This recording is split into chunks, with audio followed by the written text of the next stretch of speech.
Bueno, bienvenidas a las 4. Hoy tenemos la suerte de tener aquí en el debate a 4 madres, a 4 luchadoras, con niños además muy especiales que vosotras mismas quiero que presentéis. Así que comenzamos, por ejemplo, Begoña. Yo soy Begoña, tengo tres hijos. El mayor se llama Chisco, tiene 16 años y tiene síndrome de Down. Luego María, que tiene 14, y Magdalena, que tiene 5 y también tiene síndrome de Down. Pues yo soy Elena, tengo 3 hijos, solo es el segundo, tiene una discapacidad, se llama Carlos, tiene 16 años y tiene diagnosticado un trastorno de espectro autista. Yo soy Inma, tengo 2 hijos, el pequeño tiene ya 22 años, para hacer 23, con discapacidad, tiene síndrome de Down. Yo soy Inés, tengo 4 hijos, el tercero, Joaquín, tiene síndrome de Down y ya tiene 16 años. La primera pregunta que os quería hacer y que podéis responder libremente de una en una, o no hace falta que respondáis tampoco todas a todas, es ¿cómo es vivir en la sociedad actual con un niño con discapacidad? Yo creo que después del susto inicial que alguien puede tener al nacer un hijo con discapacidad intelectual o al detectarse luego a lo largo de su evolución, es miedo a lo desconocido, ¿no? Porque quizás en muchos de nuestros casos nos ha pasado de no haber tenido antes alguna persona cercana, en este caso con discapacidad intelectual. Es verdad que en mi caso particular, mi marido tiene discapacidad auditiva, entonces el mundo de la discapacidad no me fue ajeno. Ya veía todos los avances que había a lo largo de los últimos años en lo que es el tema de la inclusión. Entonces, al nacer Joaquín, enseguida nos pusimos en contacto con, en este caso, la Fundación del Síndrome Down de Madrid, y con muchísimas familias que al conocer la llegada de Joaquín también nos llamaron para darnos la bienvenida a este nuevo mundo, ¿no? Pero tengo que confesarte que realmente desde el principio hemos visto un mundo muy evolucionado en lo que es la inclusión, por el trabajo que han hecho muchísimas familias antes que nosotros, ¿no? Entonces, a los que les estamos agradecidos, y creo que un poco la preocupación que solemos tener en las familias es intentar también avanzar en la inclusión para dejar un mundo mejor a las familias que vienen detrás. ¿Cuál es la parte más difícil, Begoña, de tener un niño como tú, en tu caso, que tienes 2 con síndrome de Down? Para mí es como una carrera lenta, ¿no? Un poco hago como que tienes que ir avanzando, pero mis hijos van un poco más despacio, entonces es el compensar eso que yo quiero, ellos me dicen espera, espera, espera, y entonces, bueno, pues el compenetrar eso, ¿no? También yo ahora estoy en un momento más complicado, ¿no? De adolescente, y bueno, pues la adolescencia de Chisco, de María, bueno, pues son diferentes, entonces eso, para mí lo más complicado es el encajar mi querer ir para adelante y el seguir y correr, venga, vamos a hacer, y el que ellos me digan, que yo todavía voy por aquí. Y para ti, Elena, porque en tu caso tu hijo no tiene síndrome Down, ¿cómo es para ti, qué es para ti lo más difícil? Pues lo más difícil muchas veces es cómo gestionar pues las situaciones nuevas que te vas encontrando día a día, y que si todos un poco como padres siempre hemos echado en falta un manual que para cualquier hijo, en el caso de la discapacidad eso se multiplica por 100, porque ni hay tanto, para empezar, que en el mundo de la discapacidad es muy difícil encontrar 2 niños con discapacidad que sean iguales o muy similares, y dentro, en el caso concretamente del trastorno del espectro autista, eso es una especie de cajón desastre donde hay niños que lo que tienen son más problemas de habilidades de comunicación, pero a nivel cognitivo tienen una inteligencia superior, o como es el caso de Carlos, él también tiene una dificultad muy severa de aprendizaje, y eso, pues nuevas situaciones, lo que habláis de la adolescencia, pues bueno, son situaciones muy complicadas que muchas veces no tienes recursos de cómo actuar, y tampoco sabes muy bien muchas veces dónde acudir. ¿Faltan recursos? Sí, faltan muchos recursos, claro que faltan. En mi caso, yo tenía conocimiento de chicos con síndrome de Down, porque en el centro en el que estaba en ese momento, finales de los 80, estaba en colegio, luego ya fue a instituto. Y claro, la situación, como decía Inés, todo eso nos lo han hecho más fácil los que estaban en ese momento. Yo tenía un alumno con síndrome de Down y no tiene nada que ver cuando tú tienes un hijo con síndrome de Down. Pues a lo mejor eres más subjetiva, relativizas más, y en ese momento, en mi caso, sí fue duro. Pero me lo hicieron luego muy fácil también. Enseguida entré en Down Madrid y mi obsesión era pensar, no voy a poder contar cuentos como he contado a mi hijo mayor, no voy a poder hablar con... Bueno, es que me agotó de contar cuentos. O sea, ves una situación nueva, como decía Nieves, poco a poco vas entrando en que tienes un hijo que tiene cosas maravillosas, pero que va a ir hacia adelante más lentamente. Y bueno, ¿qué es lo que sucede ahora? Pues lo que sucede en mi caso, que es el mayor dentro de todo el grupo, cada vez que tienes una etapa superada, es otra vez una lucha, es otra vez una pelea. Es algo que otras personas sin discapacidad no tienen, porque bueno, pues cualquiera de nuestros hijos han tenido claro que querían ir, que hacían la EBAU, que luego pasaban la selectividad, etcétera, etcétera. En el caso de Miquel, yo luché por la inclusión, estuvo en centro con la Comunidad de Madrid, hasta infantil, muy bien. Estuvo en primaria y logré que hiciera toda primaria, y ahí los recursos faltan. La secundaria, estando yo en instituto, y bueno, pues me encuentro con que hay una maravilla también en educación especial, y que hay unos grandes profesionales, y descansas. En ese momento descansas porque tu hijo va a hacer EVO, va a hacer programas profesionales y bueno, pues iba a hacer una educación después de los programas profesionales, y entonces es un camino que vas corriendo, que vas despacito pero cubriendo etapas, y ahora estamos pues en otra etapa, la etapa de la universidad. Yo eso no me lo podía imaginar. Entonces, bueno, pues, pero faltan muchos recursos. Todo es a base, perdona que te diga nada más, de mucho coste por parte nuestra, de las familias también. Y aparte de los recursos materiales, ¿creéis que existe por parte de la sociedad un desconocimiento de todo lo que puede llegar a hacer una persona a pesar de que tenga una discapacidad? Porque hay veces que las familias que no tienen a esos niños, como tenéis vosotros, no tienen ese conocimiento y no saben ver el potencial que pueden llegar a tener esos niños, que a lo mejor avanzan más despacio, pero que de otra manera tienen mucho que ofrecer a la sociedad. ¿Creéis también que hay desconocimiento en esto? Hay desconocimiento, pero creo que poco a poco, a través de todo lo que es la inclusión laboral ahora, ¿no? Es decir, que podemos ir a comer a un restaurante muy de moda, y realmente en el servicio y demás nos encontramos una persona con discapacidad intelectual en distintos tipos de trabajos, ¿no? Entonces eso visibiliza mucho. Y después al final está en la inclusión social que nosotros como familias llevamos a cabo, ¿no?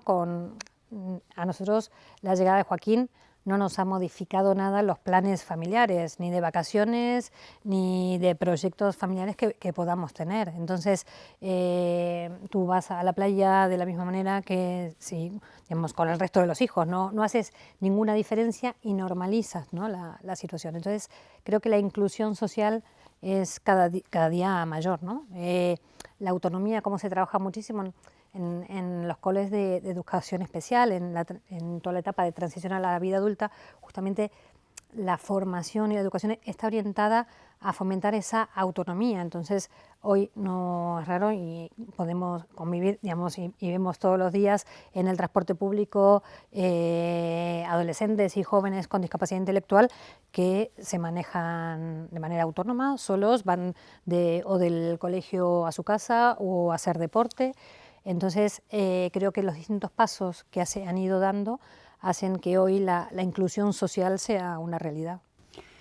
También ha habido un cambio en la legislación que a vosotras quizá no os pille, porque esto avanza lento y tampoco se va a hacer una implantación radical.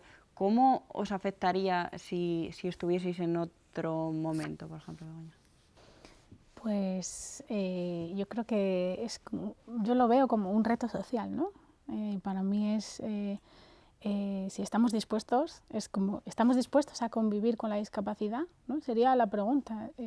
Si vamos a cambiar las leyes de educación, estamos dispuestos todos a convivir, estamos dispuestos profesores, estamos dispuestos familias, estamos dispuestos institutos, las universidades de formar a esos docentes para poder trabajar con personas con discapacidad. Yo lo veo como un reto social. Es verdad que en un primer momento, cuando todo surgió no hace años, Dios mío, mi cole, mi niño, ¿no? Ay, ¿qué va a pasar? Luego es verdad que si abres un poco la mirada, oyes otras familias, ¿no? Bueno, pues creo que todos tenemos que ir, como decía Inés, todas las familias dando pequeños pasos hacia adelante. Y este puede ser un pequeño paso que vayamos dando poco a poco con las familias, o sea, tendría que ser todos juntos, ¿no? Como todos a una hacia este cambio y despacio, con cabeza, bien pensado, bien reflexionado, ¿no? Para mí es un reto social. Yo creo que hay algunas cosas que en este tema personalmente opino que se han enfocado mal. Se han enfocado mal porque creo que en este caso se ha empezado la casa por el tejado. Yo estoy plenamente de acuerdo en que hay que avanzar mucho, o sea, gracias a Dios, como habéis apuntado todas, venimos de unas situaciones, yo cuando era pequeña no sé dónde estaban los niños con discapacidad, y estoy segura que estaban, ¿vale? Ahora evidentemente los niños con discapacidad no están escondidos, están en la calle haciendo muchas cosas, una parte en los colegios y otra parte en otras actividades de la vida diaria. Pero enfocar esto y plantearlo, y tenemos un reto, que cada vez haya más niños en los colegios de educación ordinaria con los apoyos que necesite, no tienes que empezar por decir, vale, en 10 años cierro los colegios de educación especial. No empieces por ahí porque tienes muchísimos niños y tu primer reto creo que es que todos los niños que estén en educación especial están porque los niños, o los padres en este caso, porque ellos no tienen su capacidad, quieren estar. Yo me he encontrado casos de gente que está en educación especial como último recurso, porque ha tenido que salir de la ordinaria, porque pudiendo aprovechar muchos recursos de la ordinaria, no había los apoyos suficientes y no había la sensibilidad. Y ahí tenemos, o sea, todo parte de muy buenas intenciones, pero no podemos ser utópicos y hay que reconocer que hay determinadas etapas escolares. Carlos estuvo escolarizado en ordinaria hasta que tenía 12 años. Hay un momento en el que somos crueles como personas. Eso, o sea, y no es que vayan a marginar al niño que tiene discapacidad, es que en los colegios de hoy se discrimina al que lleva gafas, al que está un poco más gordito o al que no le gusta el fútbol. Entonces los niños con discapacidad ya imaginemos dónde llegan. Y además justo los niños con discapacidad que tienen un menor grado y que son los que más pueden aprovechar el estar en un colegio ordinario, son los que al final más se dan cuenta de los desprecios, del apartarle, del tratarles distintos. Cuando tenemos 14 años, todos queremos ser iguales que todos, o sea, todos sin discapacidad. Entonces, esos niños sufren y muchos niños terminan precisamente porque sus padres descansan, porque es una tensión ir a los colegios y decir a ver qué le van a hacer hoy y ver que no pueden avanzar. Para esos niños también, además, es una frustración, porque ellos son conscientes de que no llegan a determinadas cosas que ven que los demás llegan con cierta normalidad. Entonces, por eso digo que se empezar la casa por el tejado, porque creo, para mí, que mi hijo tiene un grado de discapacidad mayor que todos estos niños. Yo estoy en un colegio de educación especial como si fuese un lujo. O sea, además que hay muchas connotaciones negativas que se están dando en los colegios de educación especial, como si fuesen guetos, como si fuese una cosa negativa. Yo para mí, y lo que tengo, los lujos que tengo dentro del colegio de educación especial, lo que me parece es un lujo. Nadie se está cuestionando cuando un niño se va a un centro de alto rendimiento, de fútbol, de tenis, y se separa de su familia por decisión personal, familiar, porque le ven un potencial. Y entonces ahí está escolarizado también en un colegio muy especial. Eso no tiene connotaciones negativas. O sea, es que la mayor parte de los que estamos, y solamente son el 20% de las personas con discapacidad las que están en educación especial, yo, la gran mayoría de la gente que conozco, está por decisión propia y feliz. O sea, que no es simplemente que existan o no existan, sino la libertad de poder elegir que tu niño vaya a un colegio de educación especial. Es un tema, además yo aquí tengo que hablar como desde dos puntos de vista diferentes. Vamos a ver, a mí la ley, el hecho de que ya se hable de dotar más recursos, sean humanos o sean materiales, para la inclusión, creo que nosotros tenemos que, totalmente de acuerdo contigo, tenemos que decir es un reto, vamos a seguir, pero yo estoy dentro de las dos plataformas, la plataforma de inclusión sí, pero educación especial también, y dentro de lo que opina el CERMI estoy totalmente de acuerdo. Efectivamente es una ley que deja mucho todavía. Lo que pasa es que no podemos rechazar, porque es algo que yo estoy viendo en los institutos, que no hay recursos, que no hay profesorado preparado. No podemos generalizar tampoco de los alumnos que han estado en primaria. Mi hijo estuvo en un centro, es cierto que yo busqué ese centro de inclusión, porque sé que ahí trabajan muy bien la inclusión. No todos los padres pueden hacer esto, entonces a lo mejor se encuentran con un centro donde la inclusión no funciona bien. Pero yo creo que tenemos que abrir el camino y efectivamente tienes toda la razón, o sea, yo ahí veo algo que me falta. A mí me falta el presupuesto, o sea, resulta que efectivamente tenemos una crítica de Europa, se nos dice que en España la educación segrega a nuestras personas con discapacidad, que se va a dotar de más recursos y ya está, no se dice más. Totalmente de acuerdo contigo, no es un reto social solo. Es decir, no se tienen que adaptar nuestros niños a esos centros tienen que transformarse, porque esos centros están hechos para niños sin discapacidad y los centros tienen que estar hechos para nuestros niños. Es decir, tienen que adaptarse los centros a las personas con discapacidad, no las personas con discapacidad a los centros. Fíjate lo que te estoy diciendo, eso necesita un presupuesto increíble. Entonces, claro que no se va a conseguir y en 10 años, ni en 10 ni en 20 se van a cerrar los centros de educación especial. Se supone que van a quedar para centros de recursos, pero si es que no hay presupuesto, no se ha dicho, en la ley no se dice qué presupuestos se van a dar, empieza por ahí, porque se necesita mucha formación del profesorado, muchísima.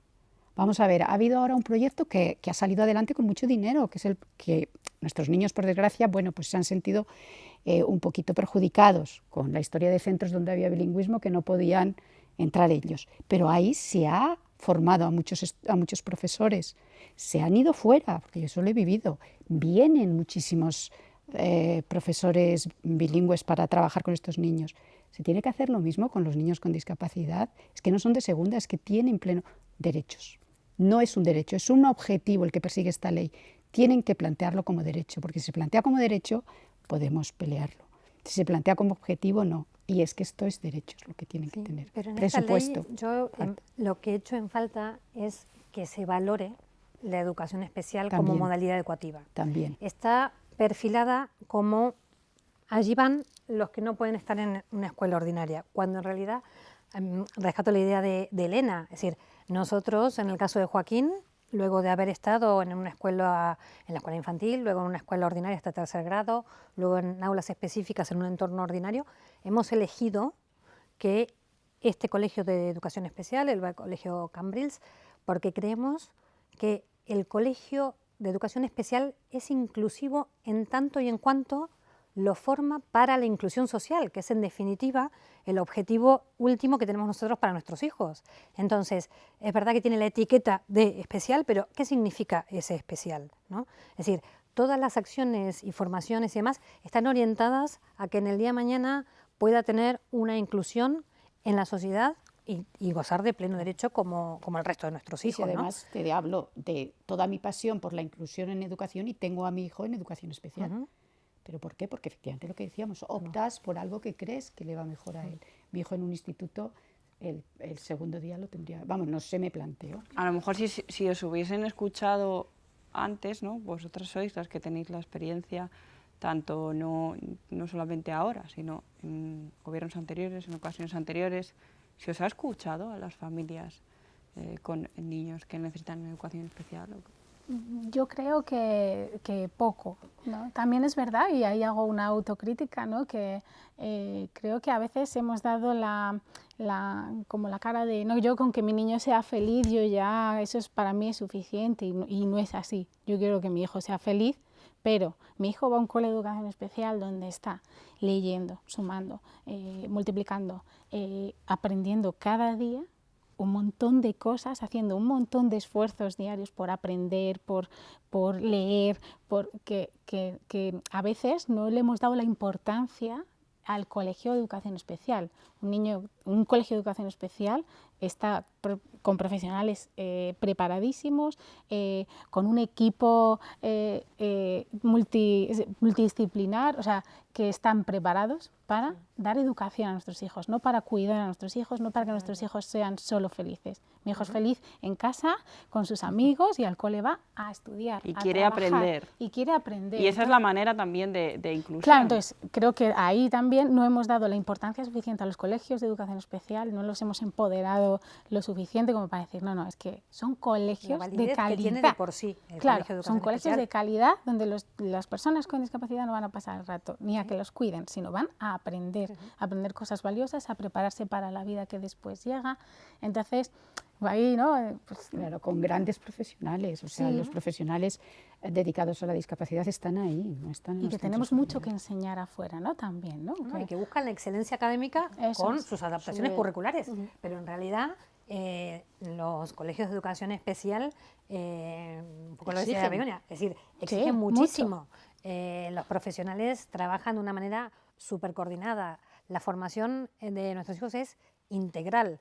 Entonces, realmente nosotros, en este caso, hemos tenido la suerte de poder elegir modalidad de educación especial. Entonces, un poco el ruido que nos hace la nueva ley es que en uno de los artículos, creo recordar que es el 74, dice que en el caso de haber discrepancias entre la administración, ¿no?, el equipo de orientación que elabora el dictamen educativo y las familias, lo dice de una manera muy especial, y dice que cuando hay discrepancias serán tenidas en cuenta la opinión de las familias que deciden la modalidad inclusiva, pero no las familias que decidimos la modalidad de educación especial.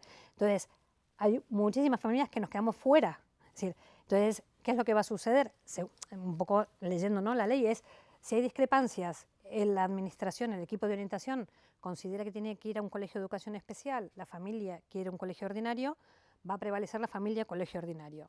Si la discrepancia es al revés, que la administración considera que tiene un colegio ordinario, las familias queremos elegir un colegio de educación especial, va a ir a un colegio ordinario porque las familias en ese caso no pueden elegirlo, ¿no? Entonces, esa ley, en el momento que pone que las familias que hoy sí tenemos la capacidad y que tenemos la suerte de que hemos podido elegir un colegio de educación especial, según la nueva ley no va a existir esa posibilidad. Entonces, a nosotros nos preocupa por quienes vienen detrás. Y sobre todo porque es una pérdida de derechos muy importante que creo que no se, o sea, que no se puede consentir, y sobre todo además porque yo creo que todos los padres, para cualquiera de nuestros hijos, pero por una especie de sobreprotección que tenemos natural sobre los hijos con discapacidad, queremos lo mejor para ellos. Entonces, es muy duro, y yo ahí he tenido experiencia personal, tener que escuchar de un profesional, y que será profesional y será muy bueno en lo suyo, pero que al final está viendo a mi hijo media hora y después viene otra media hora y otra media hora, frente a ti que convives con él todos los días. Yo he tenido que, cuando Carlos no tenía un diagnóstico, en vuestro caso síndrome de Down, pues es de diagnóstico inmediato. En el caso del trastorno del espectro autista, una de las dificultades también que nos encontramos los padres, a mí ya casi se me ha olvidado porque le diagnosticaron con 4 o 5 años, pero es la incertidumbre del diagnóstico. Tú sabes que a tu hijo le pasa algo, pero bueno, y además en el caso de Carlos, que era un niño que por otros motivos había estado en estimulación desde pequeño, bueno, pues fue difícil el diagnóstico. Yo he tenido que estar con profesionales, con esos equipos de atención temprana, escuchando tonterías, me lo vais a permitir, sobre qué es lo que le pasaba a mi hijo y qué era lo mejor. Cuando tú estás conviviendo con él todo el día, y a mí me decían, porque él también tiene una pequeña discapacidad física, una de mi pareja, decía que era un niño para estar en un colegio de integración de motóricos porque su problema era motriz. Digo, pero si se ha quedado un año más de retraso ya en la escuela infantil, ¿crees que por un tema motriz se va a quedar un año más? ¿Habrá algún problema más? Bueno, esto es un tema, o sea, quiero decir, unos diagnósticos totalmente desbalanzados que además, yo os diré, de un colegio, la primera vez que yo pedí una aula TEA, que no me lo dieron, porque todavía no tenía el diagnóstico específico para poder ir al aula, salí llorando porque la orientadora le vio, dijo, este niño no es un TEA, pero o sea, después de 10 minutos, o sea, también hay muchos profesionales, pero también hay algunos que tienen el apellido de profesional y o sea, salí llorando. Porque es una impotencia saber que tu hijo tiene un problema y que lejos de ayudarte, o sea, sí que nos vamos encontrando piedras por el camino, o sea, no es todo tan fácil. Aquí estamos hablando, no voy a decir que estamos al final de un camino porque estamos a mitad de mucho, pero es verdad que hemos llegado, yo ahora mismo estamos en una fase de estabilidad, con un horizonte que no lo hemos comentado, pero también me parece muy importante apuntar que los colegios de educación especial nos dan una solución a nuestros hijos hasta los 21 años, que no es posible en otros entornos, ¿no? Entonces, y con un programa que, como su nombre indica, que es transición a la vida adulta, les prepara para ser autónomos y para ir a la compra y para coger un autobús, que muchas veces es a lo que aspiramos, porque a mi hijo con 16 años no lee. Es lo que te iba a decir, Elena, porque tú misma mencionabas antes que cada discapacidad es un mundo y aparte luego cada niño es un mundo. En el caso del tuyo, cuando tenga 21 años, ¿cómo puede seguir progresando? ¿Hay alguna manera de...? Pues ahora mismo estoy justo en esa fase de incertidumbre, ¿no? O sea, es verdad, y nos van contando, y eso es súper importante también, los colegios de educación especial, desde que entras en transición a la vida adulta, te empiezan a contar todas las posibilidades que hay. Es verdad que ha habido mucho avance, o sea, las universidades sí que tienen programas específicos, sí que se les puede seguir haciendo algún tipo de formación. Ahora a mí me pilla lejos, porque es verdad que todo lo que me cuentan me parece que para mi hijo es una cosa de ciencia ficción, es inalcanzable. O sea, ¿cómo va Carlos a poder estar en un sitio y poder desarrollar algún tipo de trabajo? Vamos paso a paso, tampoco no tenemos o sea, queremos ir avanzando día a día. Entonces, en ese caso, que pueda hacer algún tipo de formación en un entorno universitario, pero lógicamente adaptado, pues será una posibilidad. Pues luego ya se te abre el mundo de centros de día para hacer terapias ocupacionales, o sea, un poco depende de qué nivel de desempeño tú puedas ver a tu hijo, pero bueno, dentro de 4 años te lo cuento. Ahora lo veo lejos. Haremos otro debate de esto, seguro. Seguro. Begoña, te quería preguntar ahora por tu experiencia, porque tú trabajas con niños con capacidades especiales. ¿Cómo es tu día a día? En la parte más con ellos, ya no solamente como madre de 2 niños. En el colegio, pues para mí es un trabajo emocionante, es un trabajo duro, es un trabajo exigente, es un trabajo en el que hay que estar, yo siempre digo, hay que mirar. O sea, mirar y remirar, ¿no? Porque a veces las personas con discapacidad hay que mirar mucho para saber qué es lo que quieren, qué es lo que piden, cuáles son sus sueños, ¿no? Más allá de lo que te puedan contar, entonces es verdad que es un trabajo bonito, pero es un trabajo intenso. Bueno, yo es lo único que sé hacer.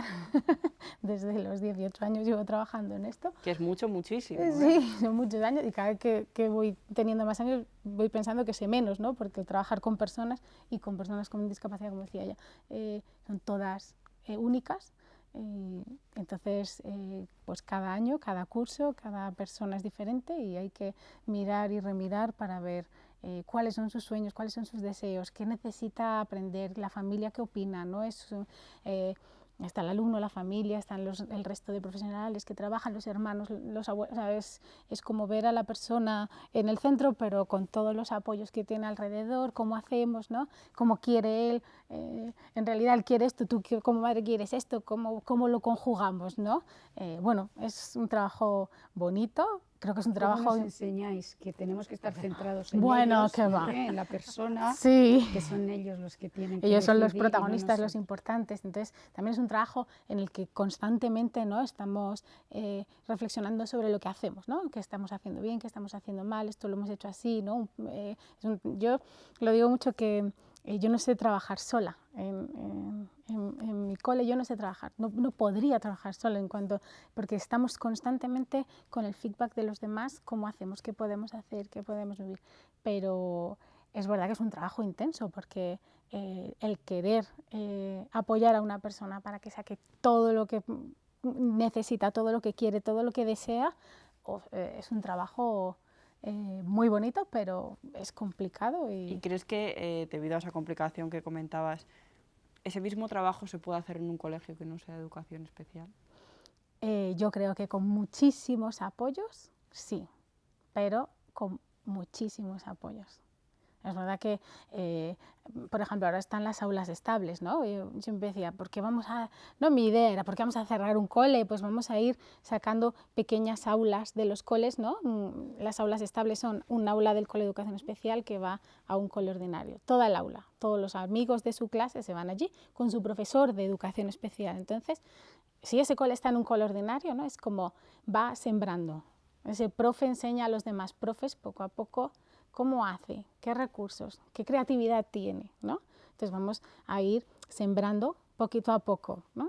Entonces para mí era como, venga, vamos a empezar un poco por aquí, vamos a mostrar, pues eso, el reto de convivir, si queremos convivir, vamos a empezar poquito a poco.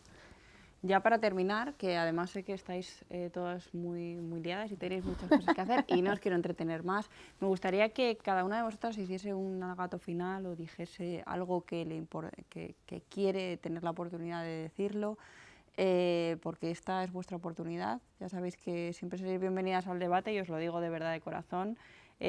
Siento profunda admiración por vosotras, por cualquier madre, desde luego, pero por vosotras especialmente, tengo que decir, así que si quieres... Entonces... Pues mi idea es poner en valor, un poco retomar, ¿no? Poner en valor la educación especial, qué es lo que significa, por qué existe, a qué responde y por qué las familias lo elegimos, y la preocupación de poder recuperar ese derecho a seguir pudiendo elegir la educación que queremos para nuestros hijos. Bueno, pues yo quiero terminar un poquito tomándote algo tuyo que no lo había puesto y hablando, ya que estábamos aquí un poquito, nos había distraído y los lo agradecemos inmensamente porque que podamos hablar de estos temas de la ley. Esta ley, yo pienso, estoy un poquito en tu línea, quizá como docente, también pensando en que quizá no todo el mundo pueda acceder a estos centros de educación especial en los que nosotros estamos y nos sentimos muy bien porque nuestros hijos están muy bien. Entonces, pensando en esto, no cerrar el camino hacia una ley que viene, pero que por favor tengan en cuenta que falta el consenso de las familias, que se tenga en cuenta, es una ley que tiene que tener una reflexión muy fuerte, que cuenten con las familias, no han contado, como bien decías Inés, que cuenten con los profesionales, que es importantísimo, y que dediquen mucho dinero. De esa manera, quizás, nosotros ya no lo vamos a ver, pero quizás a lo largo, a muy, muy largo plazo, sí que efectivamente, como tú dices, se empiecen a meter, pues a lo mejor aulas, alumnos de enlace, todas estas cosas poquito a poco, no no empezar por el tejado, porque así no se consigue nada efectivamente. Yo, bueno, es un poco la reflexión de todos, poner en valor, porque efectivamente a mí me parece un lujo poder estar en un colegio de educación especial, donde además lo que percibimos es que el colegio de forma integral se vuelca con los objetivos de todos y cada uno de los chicos. Y respecto al tema de la ley, repetir lo que he dicho, voy a abusar de mi profesión de economista. Esto es la ley de la oferta y la demanda. Si tú en la educación ordinaria, donde probablemente empezamos la gran mayoría de las personas los padres con hijos con discapacidad. Si yo en la educación ordinaria encuentro lo que necesito para mi hijo, los centros de educación especial no serán necesarios, pero no los cierres, déjalos elegir hasta el final. Y cuando lo tengas todo cubierto, ese día te darás cuenta de que se han quedado vacíos, efectivamente, y ya los niños no tienen que ir ahí. ¿Por qué? Porque tienen todo en la educación ordinaria. Pero que no lo vamos a ver. Bueno, a ver. A lo mejor yo como profesional, sí, ojalá. Y acabe trabajando en un cole ordinario, ¿no? Pues estaría bien. Yo quizá que las personas con discapacidad, y en concreto mis hijos, aunque la pequeña tiene 5 años y el mayor 16, ellos tienen sueños y tienen proyectos y tienen objetivos en la vida. Y yo como madre y mi marido lucharemos para que ello sea posible. Y lucharemos si es en el cole de educación especial, si es en la escuela ordinaria, en su momento fue, y seguiremos luchando. Pero necesitamos que nos apoyen. ¿Me dejas que haga una? Por supuesto. Por supuesto. Es que, bueno, mi hijo estuvo haciendo el otro día una prueba para ver, cambiamos la etapa, a ver si puede ir a comillas. Esta fue su expresión. Mamá, me hace tanta ilusión estar en un entorno universitario. Entonces, solo con eso, ¿verdad? Ya, esto es lo que me dijo. Es que estoy hoy emocionadísima, ¿verdad? Y no me quiero poner a llorar porque ya lo que me faltaba. Muchísimas gracias de verdad a las 4 por haber estado aquí. Y nada, de verdad os digo que desde el debate tenéis todo nuestro apoyo, que cualquier cosa tenéis nuestro contacto. Y de verdad que muchas gracias y mucha suerte y mucho ánimo. Gracias. Gracias.